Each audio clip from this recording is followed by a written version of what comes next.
This is my 1986 Volvo 240 wagon that I got for free, and today I'm going to see how bad the rust really is, because the reason I got this car for free was it has no floor.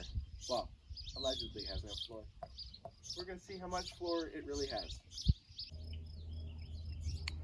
Now, this car really isn't in bad shape at all.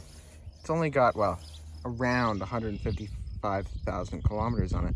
Although the odometer doesn't work, the speedometer doesn't work, the temperature gauge might work, the fuel gauge doesn't work. The clock works though, so that's all you need.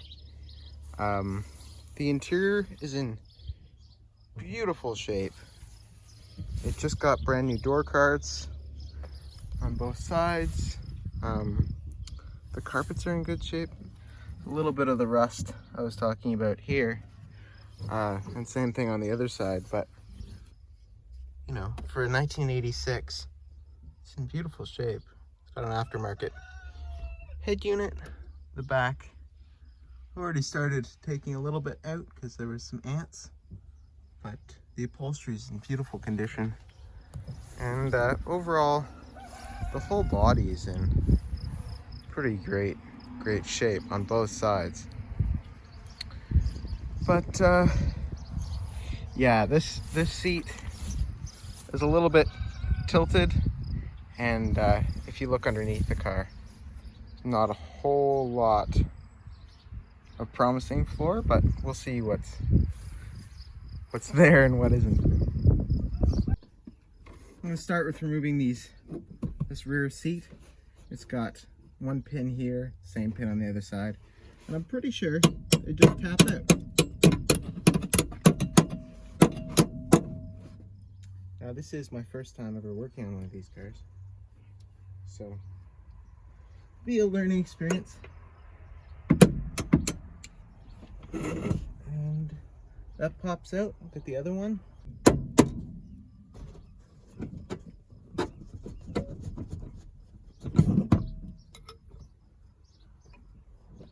And there we go. The seat comes out just like that.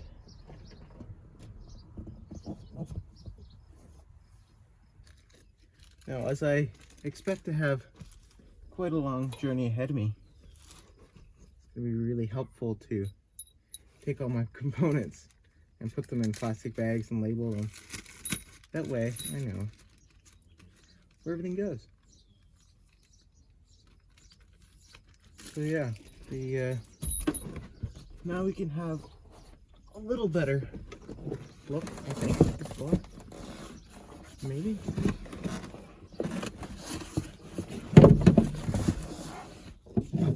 Here really doesn't look bad. There's a bit of a patch here that I don't know if you can see, but there's a hole right in this corner.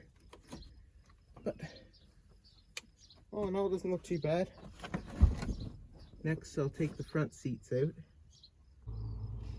Right on the front seats, there are two 13mm nuts, looks like, to get the seats out.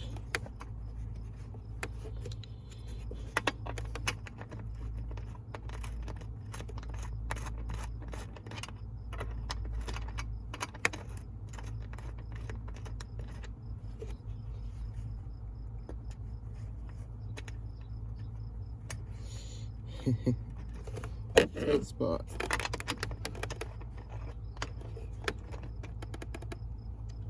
There's one, and the other one. The other one's over here.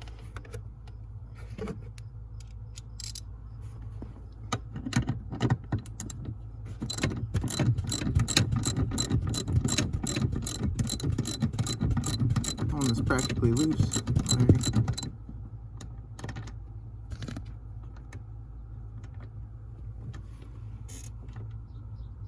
Not that loose.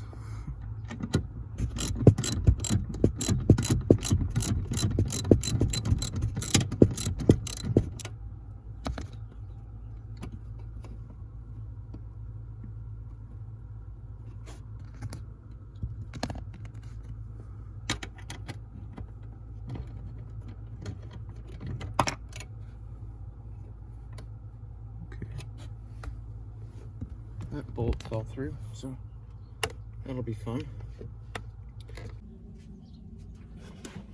Okay, now for the back seat, we have what appears to be possibly a hardware store grade bolt.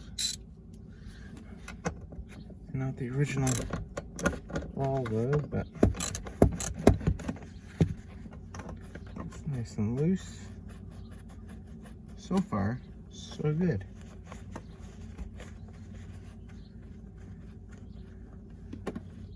This hole, don't know what it's for, but it goes straight through the bottom side of the car. It's absolutely straight through. We got this connector for the heated seat, because it's a Volvo, and in 1986 they had heated seats. Just pretty wild. Okay. And then for this side, it's got two clips, one on each side. I think this will pop off, and then there'll be a nut under there. Now to get these clips off, it's got this fancy new tool, so let's see if it'll do the thing. And it does. Wonderful.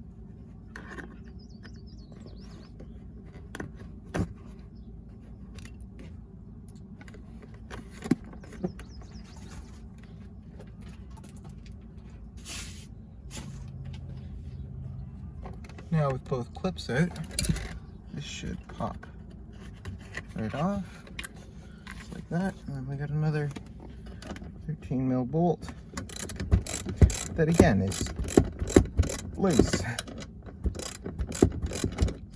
No wonder the seat felt wobbly.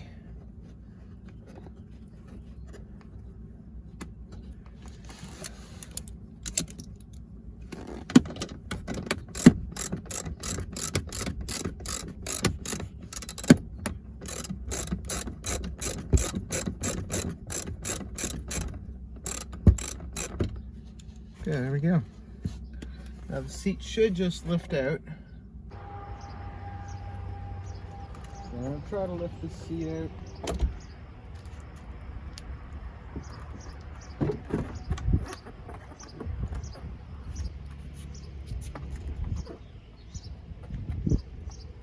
There we go.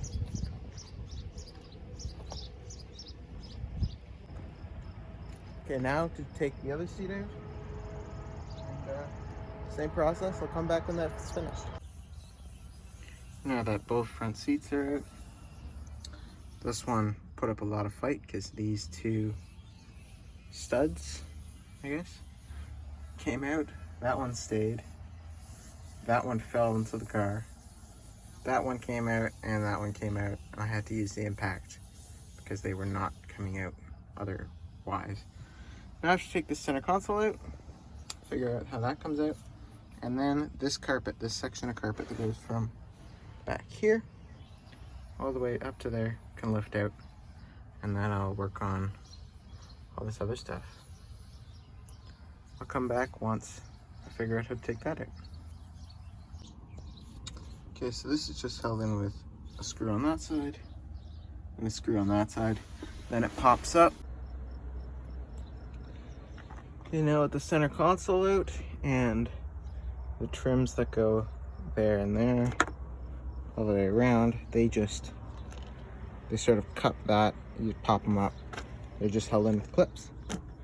Hopefully we'll be able to, so this is all helping.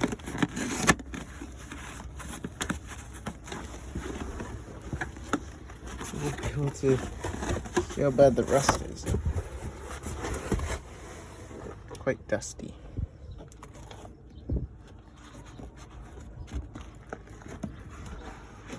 Well, other than being quite wet, it's not bad so far. I'll try to get the other side out. Now we can take this side out.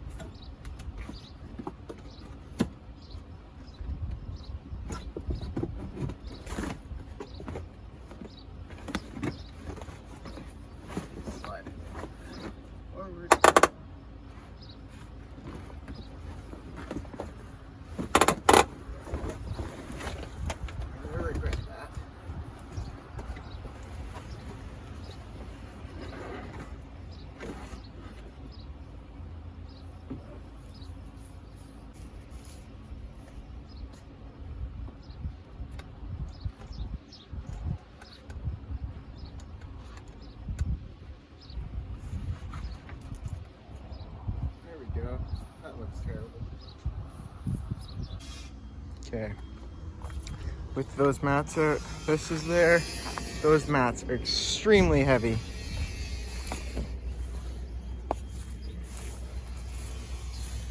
We've got some, I think that's just, well, obviously pop rivets, but yeah, I don't think there's much left there. You can see outside there, that's good. For weight reduction, we've got 10 cents. Oh, we got 10 cents here. And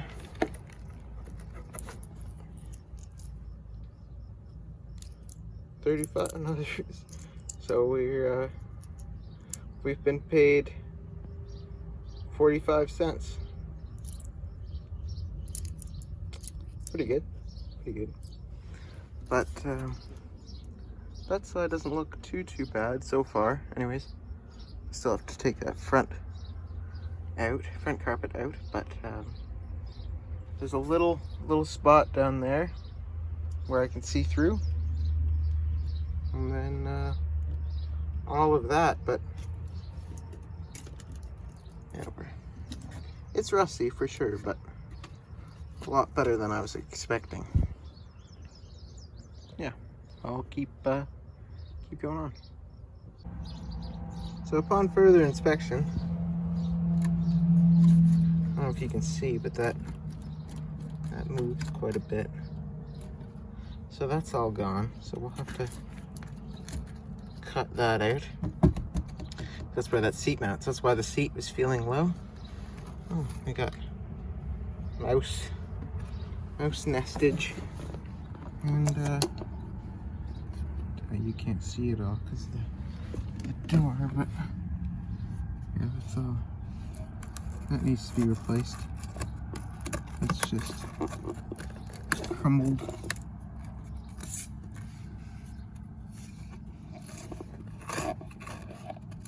It's all crumbled, and you can sort of, I don't know if you can see, but that yellow there is actually my foam mat underneath.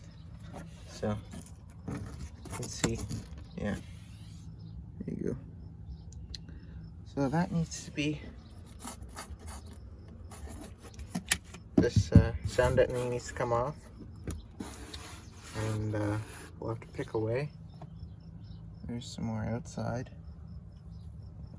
but I was expecting all of this to be gone. Just no floor whatsoever, but looks relatively okay so far. Still don't know what that hole is for, or that one, because they go straight through. There's nothing bolted in them, so yeah, I'll take that off next. It's got two Robertson. Maybe those are factory, maybe not. It was built in Canada, so built in Halifax, but yeah, so I'll take those two screws out, take those two screws out, and then see what other screws have to come out to take this front carpet out. All of these panels, I think, need to come off, but not sure. This is Little Bones. He's helping me a bit. So the carpet goes underneath here and around here underneath the fuse box, all that sort of stuff. You can just see how beautiful this is. There's a little bit of red sand, but such beautiful carpet. I think it's new carpet. Pretty sure. But yeah. It's this beautiful, gross, never setting rubber stuff over here. Yeah, we got some more rust. I'll go ahead and take this out and then come back.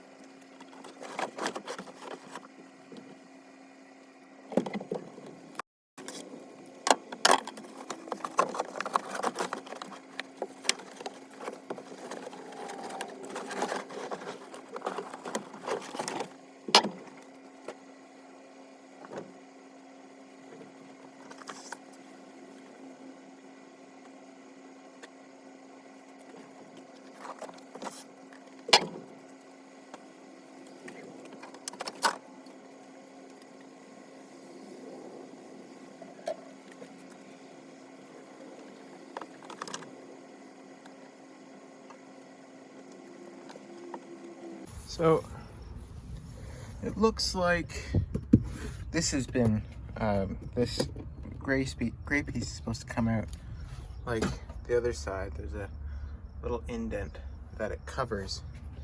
So I'm gonna have to get that out. It's been siliconed in from a previous repair. And that's just a bit of the carpet left. But we got some water staining, probably up above here.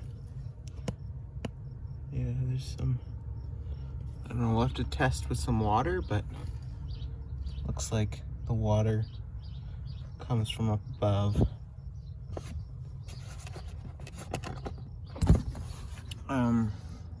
Yeah, the other side, my mess of carpets. The carpets look really good. The other side, you can see there's been some repairs here, and we need to do some repairs. As you can see daylight, and some more right in the corner along here. If you can see that. Oh yeah, you can see the daylight. And yeah, so that'll need to be repaired.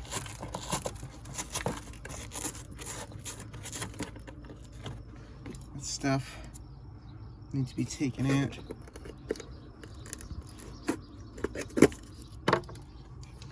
You can see in there, but it doesn't look too bad, but there's definitely leaves and pine needles and rust and all sorts of fun stuff. It's a lot better than I thought, but as you can see from under here, all of this is all rotting. You can actually see into the car slightly there. And this front jack point's all open. Oh yeah. There's some Bondo and some pine needles. Some pine needles up there. That's fun. But yeah, there's a hole there.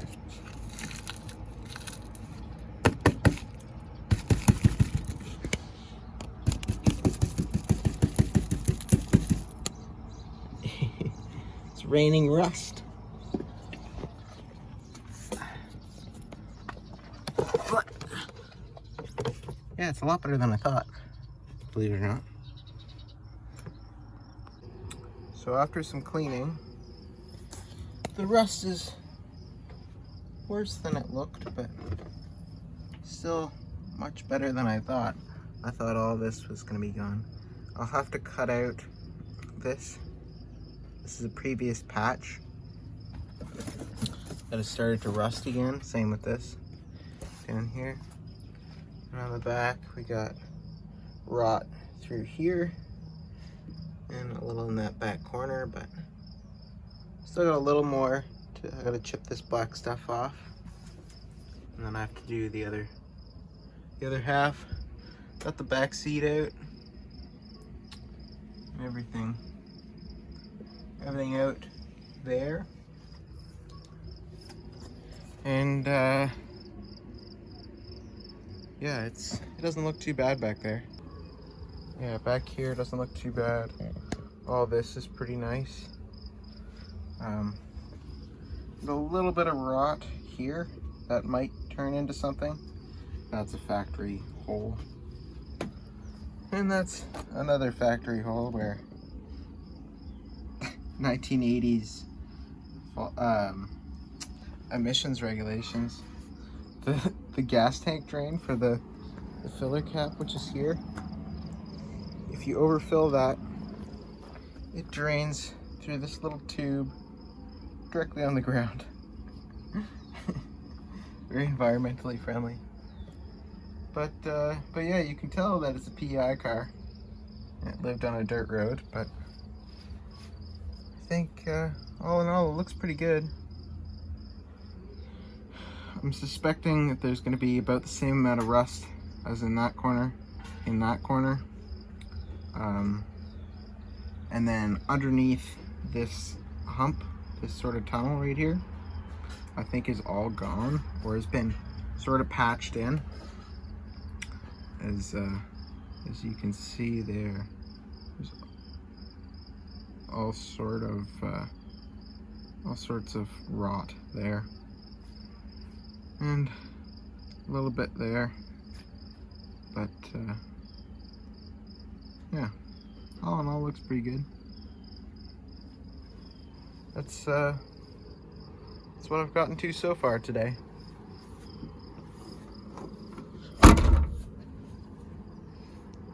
What a great license plate.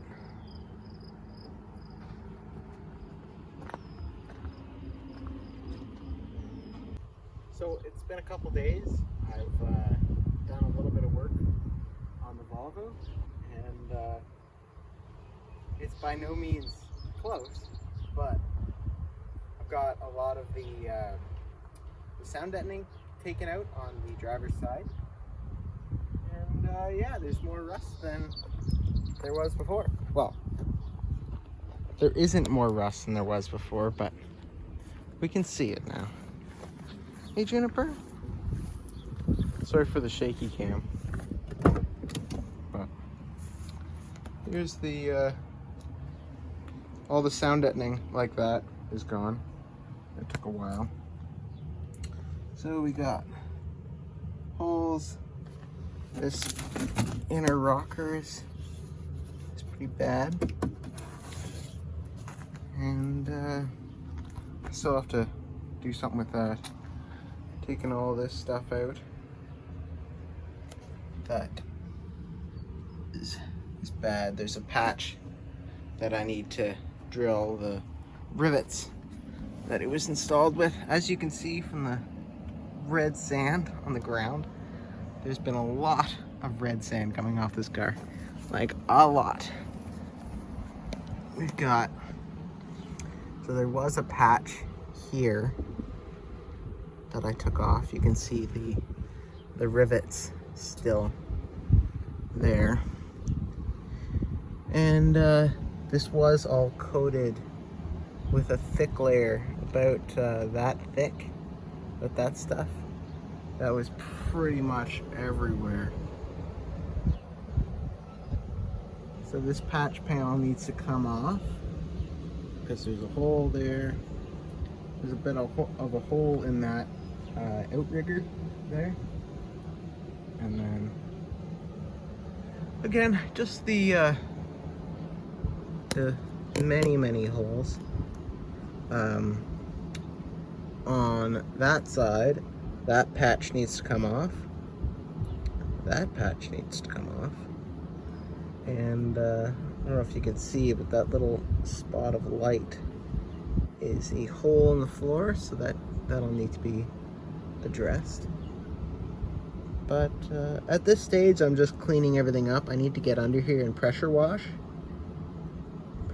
all the red sand off so that I can actually see what we're working with. As you can see, that black panel, that's an exhaust shield, but once everything looks like that, or at least clean, at least like this instead of like that up there, or like that, the transmission is just caked in red mud. So that all needs to come off so that I can see what I'm doing and see what I need to replace. There's still more floor than I thought, which is kind of funny because I thought it would be gone. But it's definitely replaceable. So yeah, more sound deadening needs to be removed, so I'll show you that process.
So, for all 38 of you watching, I'm terribly sorry about the continuity errors that I have added into this sequence of events.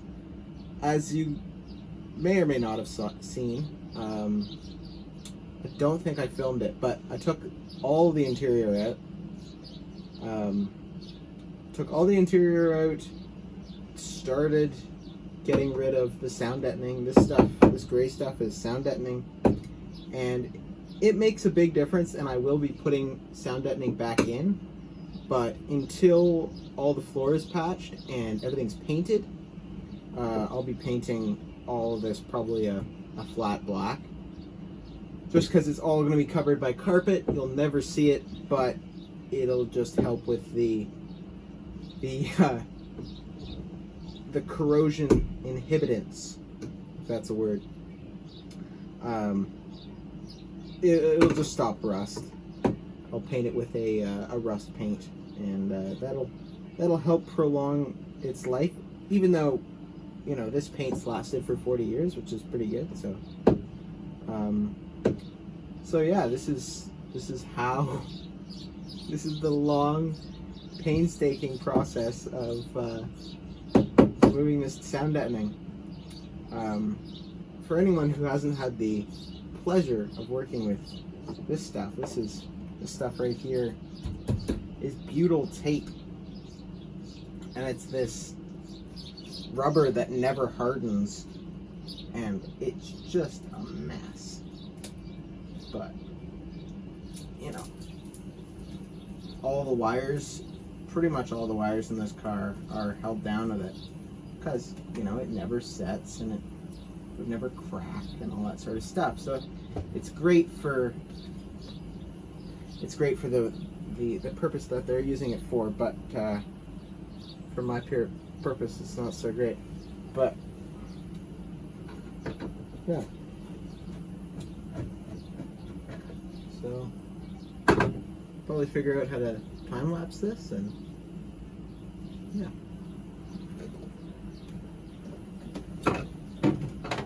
So the heat gun just heats everything up, and then it peels right up. It has been sitting in the sun for the majority of the day. It's 4 o'clock right now, and I've been outside mowing and stuff, which is why I'm absolutely filthy.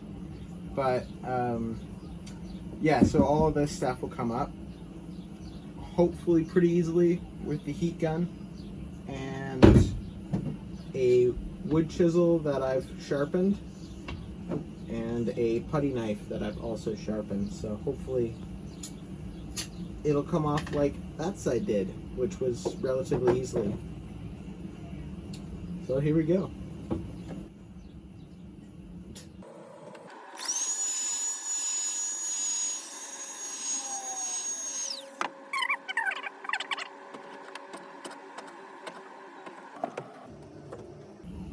So it comes off in these sheets. It's like a semi-hard rubber stuff, and it's a pain to deal with, but you know, whatever.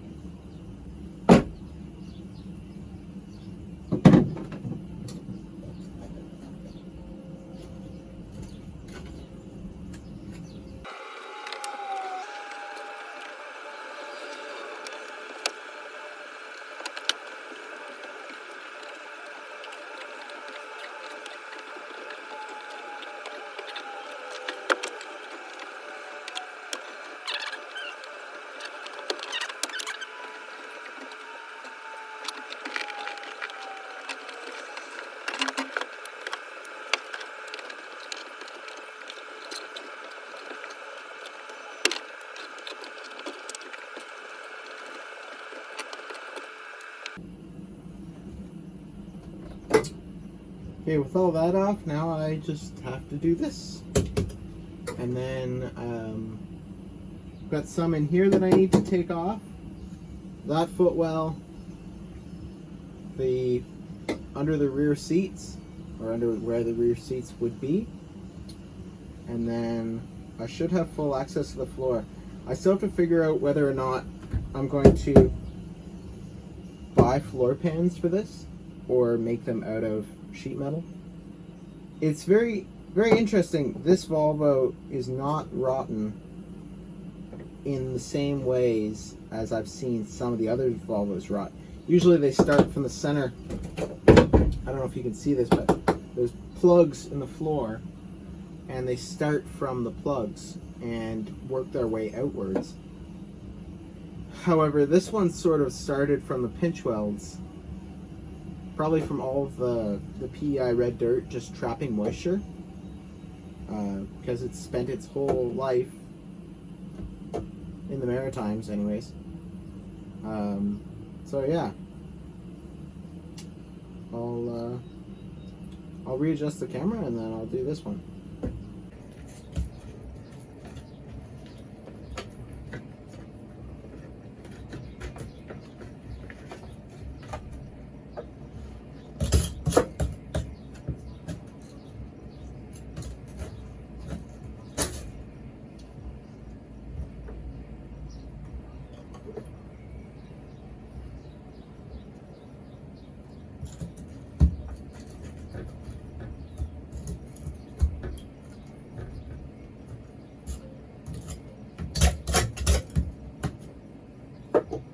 You can see the rivets poking through in the previous repairs.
I don't know if the camera can see it, but there's an outline of a drain plug here.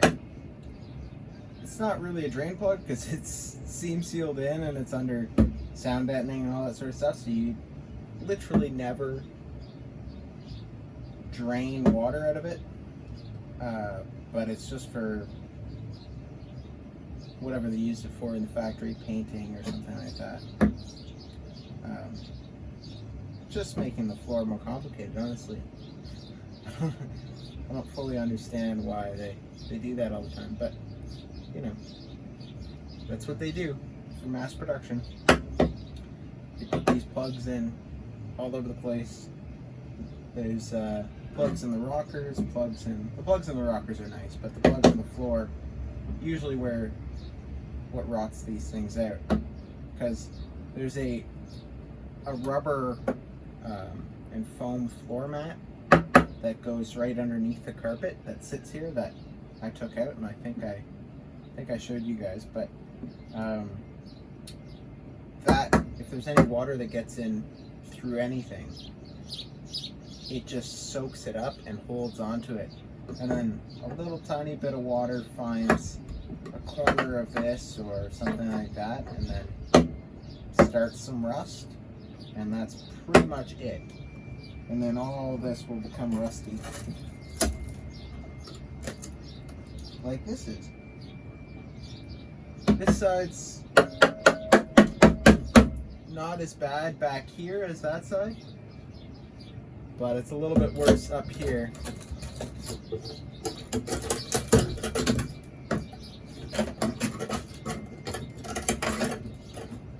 I can just pull chunks of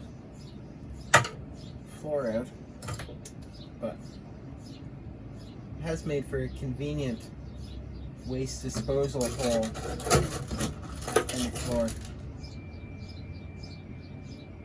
So yeah, that's the process of removing the sound deadening.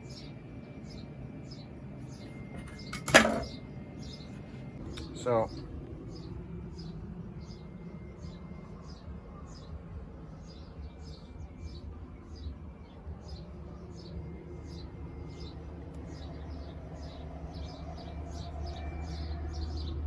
that's what the car looks like right now. This is flat. It's not supposed to be. It's supposed to be sort of dipped down lower, like this portion of the floor right there, and it's just been covered over with a flat plate, so all that'll have to come out, which is fun. And it's accompanied by a flat sheet under here, so that needs to come out. This might be just what's up there. This jack point is floating. It's no longer attached to the car, so that's good. Yeah. This is what the Titanic looks like so far.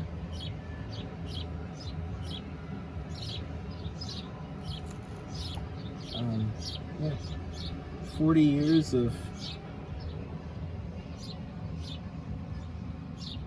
Canada. This is what 40 years of Canada does to a car.